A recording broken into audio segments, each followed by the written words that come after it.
Assalomu alaykum. Men ismim Muxtasar, familiyam Nazarova, men psixologman. Bugun sizlarga bitta mavzuni ochiqlab berishga, yetkazib berishga harakat qilmoqchiman. Bu mukammallikka intilish, kasalligi desak ham bo'ladi. Bu ko'pchiligimizda bor. Ya'ni perfeksionizm, ideallashtirish hamma narsani va o'sha ideallashtirgan narsasini takrorlashga harakat qilish, hatto xulq-atvori ko'pchiligimizda bor. Masalan, shaxsan menda ham bo'lgan va meni ham eng ko'p charchatgan holat. Bu mavzuni psixologiyaga kirganimdan beri eshitsam ham hayotimga tatbiq qilishimga sabab bo'lgan omillar bor. Ana o'shandan keyin men ham shu mukammallikka intilishni to'xtata oldim. Va o'ylaymanki, bu video sizga borsa, ko'rib chiqa olsangiz, sizga ham yaxshigina yordam beradi.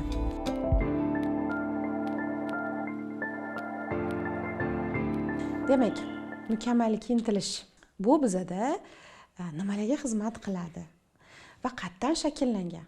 O'z bilasizmi, mana shu muammoni qayerda shakllanganini topib olsangiz ham, nimadan shakllanganini topib olsangiz ham ancha qo'yib yuborish boshlanadi. Birinchisi shu qachon shakllangani bo'lsa, ikkinchisi shakllangandan keyingi chiqarilgan yadroviy ishonch haqida. Bu so'zni ham tushuntirib ketishim kerak. Yadroviy ishonch nima degani? Siz ilk bor boshida chiqargan va qat'iy muhrlab qo'ygan xuddi shunaqa degan qaroringiz har safar o'zini tasdiqlab hayotda rostdan ham shunaqa ekan, to'g'ri o'ylagan ekanman, doim shunaqa ekan, to'g'ri degan takroriy bo'lgandan keyingi xulosalaringizni yig'indisini shu yadroviy ishonch deymiz. Boshqacha qilib aytganda, meni yaxshi ko'rishmaydi bu insonlar dedim va bu ishonchimni kutib yurdim. Nima desa bo'ladi? Aniqlashishini kutib yurdim, tasdiqlanishini. Yadroviy ishonchlar real hayotda isbotlanish xususiyatiga ega va o'shaning uchun o'sha odamlarning har bitta xatti-harakatida meni yaxshi ko'rmasliklariga ishonib borardim. Ana deb. Va hech bo'lmasa 10 ta bo'lgandan keyin men amin bo'laman, meni yaxshi ko'rishmaydi. Ana bildim, tamom. Va bu menda muhrlanadi, yadroviy ishonchga aylanadi. Demak, yadroviy ishonch shunaqa bir kuchi ko'p, qattiq va uzoq yillar bizga xizmat qiladigan narsa ekan psixikada. Va eng qizig'i, yadroviy ishonchlarning juda ko'p qismi bolalikda shakllanadi. Xo'p, perfeksionizmda ham xuddi shunaqa. Qarang, biz qatdan perfeksionist bo'lamiz. Bolaligimizda bizga qilingan munosabatdan. 3 ta formasini bugun ko'rib chiqamiz. Tegap, chalkashib ketmayapmanmi? Точно. Xo'p, atrofdan so'rab turibman. Sizlarga ham yetarli va tushunarli bo'lish uchun. Birinchisi bu bizani mukammal ish qilishimizga yuqori talab qo'yilgan tarbiyada katta bo'lishimiz. Otamiz yoki onamiz doimiy ravishda bunaqa bo'lmasin, mana bunaqa bo'lishi kerak, bunaqa bo'lishi kerak, eng yaxshisi mana bunaqa bo'lishi kerak deb talab qo'yib turishadi va biz har doim bajarib ko'ramiz. Qachonki ularni talabi darajasida chiqsa ish, ana o'shandagina ular bizga muhabbatlari ramzi bo'lgan nimanidir ko'rsatishgan, yo maqtashgan, yo erkalashgan, yoki biz bilan faxrlanishgan, yoki bag'rlariga bosib qo'yishgan, nimadir bo'lgan, biz ota-onamizning muhabbatini topganmiz. Biz bolalikda ota-onani mehri va sevgisi, e'tiborini o'zimizga olish uchun maksimal harakat qiladigan mavjudotchamiz-ku. Shuning uchun bu bizga muhim bo'lib qoladi. Demak, 4 bu baho emas, 5 baho. Sani yaxshi o'qishing yetarli emas, hammadan yaxshi o'qishing kerak. Kimsa mana shu ovqatni shunday qilganing yetarli emas, ovqatni mana bu darajada mukammal qilsang to'g'ri deyilgan talablar bizani shu narsani yana ham zo'r qilishga olib ketaveradi. Va bizda shunaqa yadroviy xulosa hosil bo'ladi. Qachonki men mukammal bajarsam, shunda sevilaman. Bu muhabbatga bo'lgan ehtiyojimizni hal qiladigan xatti-harakatga aylanib qoladi. Endi biz o'sha birov bizani sevib qolganda qancha harakat qilsak, uni biz o'zimizda ushlab turish uchun atrofga ham xuddi shunaqa munosabat ko'rsatamizki, men shunaqa mukammal qilay ishlarni, shunaqa zo'r qilay, toki odamlar, atrofdagilar meni sevsin, qadrlasin, hurmat qilsin, olqishlasin, barakalloh desin. Mana bu narsa bizaga ikkita narsa tashlab ketadi. Birinchisi, biz professionallashamiz. Har qaysi sohada, ishda professionallashib boramizki, shu ishni ustazodasi bo'lishga. Lekin ikkinchi tomoni, agar korreksiya qilinmasa, biz o'zimiz qiynaydigan, zo'riqtiradigan, hammadan ham ko'ra ko'proq boshqalarning fikriga va bizga beradigan bahosiga qulga aylanib boraveramiz. Mana bu narsa biz xohlagan bahoni bermaydigan insonlar oldida chochilib ketishimizga, pasayib, tilanib ketishimizga sabab bo'lishi mumkin. Tabiiyki bu oson emas-da, bunaqa yashash qiynaydi-ku. Bu birinchi format. Endi ikkinchi ko'rinishi ham bor. Bu jazo. Biz jazolanganmiz bolaligimizda. Jazoni mutlaqo keraksiz deb aytilmaydi, lekin jazoni formalari har xil. Kimdir haqiqatda ko'p kalta yegan, urilgan. Endi nimaga urilganiga bog'liq. Qarang. Agar biza ota-onani aytganidek qilmaganimizda bizani jazolashgan bo'lsa, urushgan bo'lsa, masalan, chiroyli yozmadik qo'llarimizga urishdi, kimsa nimadir qildik, tur burchagiga tur deyishdi, xato qildik, shartda tashqariga olib chiqib qo'yishdi podyezdga, shu yerda turasan. Jazolarni yana bitta formasi bor, bu ruhiy og'riqli jazolar yoki haqoratlar. Sen hech qachon odam bo'lmaysan, o'zi befarosatsan, palonsan, po'konsan deyiladigan tahqirlovchi jazo turlari.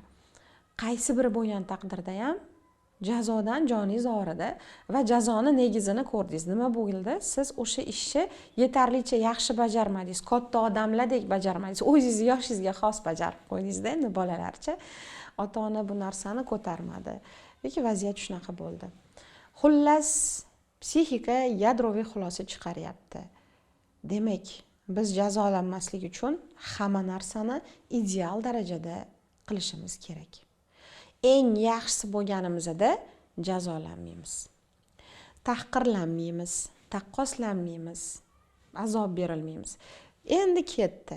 Har safar shunaqa yaxshi qilinadi jazolanmaslik uchun. Borda kelinlar, qaynonam urishmaslik uchun, baqirmaslik uchun, boshqa qilmaslik uchun qilib qo'ydim. Hammasini joy-joyida qilaman. Bu odamlarda qilgan ishidan, rezultatidan maza qilish bo'lmaydi. Hadik va qo'rquv hisobiga qullik rejimida zo'r qilib yuraveradi. Hamma narsani joy-joyida qiladi.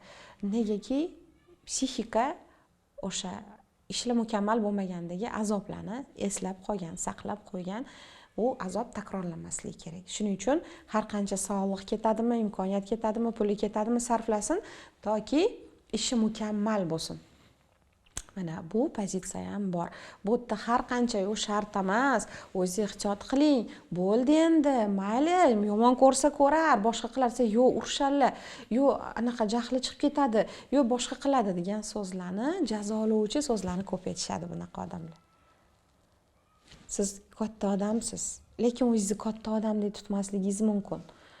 Siz o'zingizni ojiz tutayotgan bo'lishingiz mumkin, xavotirli tutayotgan bo'lishingiz mumkin. Bu narsa yoningizda turgan farzandlaringizga bolaligida menga himoyaga bo'lgan ehtiyojimni qoplaydigan men borman, men turibman, bo'ldi hal qilamiz, birga hal qilamiz deydigan odam kerak. Lekin menga bu ishni qiladigan kattalarni o'ziga hali himoya kerak degan signal olishiga va keyin ular sizga men ona bo'lib beraman, если что sizga deb siz uchun hamma narsani hal qiladigan, sizni bolasidek ko'radigan muomala qilishga ham olib o'tib ketishi mumkin. Ketdi ekansa, uchinchi variantimiz nima? Uchinchi variantimiz bu bizani bolaligimizda, oilamizda avtoritet bo'lgan odamlar bor va ularda hamma narsani mukammal qilish yoki mukammal qildirish xususiyati bo'lgan bo'lishi mumkin. Bu buvimiz, dodamiz yoki otamiz, onamizda shu xususiyat bo'lgan, ular aytgani darajasida bo'lgan va ularni mukammal narsa talab qilishi orqali ham atrofdagilar hurkib, hayiqib yoki maqtab ularni ulug'lashgan. Demak, bizda ideal ketadi, yadroviy xulosa. Mana shunaqa mukammallikni yaratuvchi yoki mukammallikni talab qiluvchi odam bo'lsak, sevilamiz yoki nazorat qilamiz. Endi siz ham katta bo'lganingizda shunaqa mukammallikka erishishni boshlaysiz. Shunaqa o'zingizni kiyimlaringizda, ishlaringizda, pardozingizda, onaligingizda, uy bekaligingizda shunaqa mukammallikka chiqasiz, toki siz shu mukammalligingiz orqali o'zingizdan mukammal bo'lmagan odamlarni boshqaring. O'shaning uchun har safar yanada mukammalroq bo'lishga harakat qilib boraverasiz, toki pastdagi hammani yaxshi boshqarib turish uchun. Lekin bu yerda muammo bor. Siz o'zingizdan kuchli chiqsa, parchalanib ketasiz. Depressiyaga, xavotirga tushib qolasiz. Chunki endi siz har doimgidek yetarlicha zo'r emassiz. Sizdan ham zo'rlar bor. Masalan, zo'r kelindingiz, o'sin keldi, chochilib ketishingiz mumkin. Mediyada zo'r blog yuritayotdingiz, sizdan zo'rlar chiqyapti. Tamom bo'lib qolishingiz mumkin. Va bu yaxshigina depressiya chaqiradi.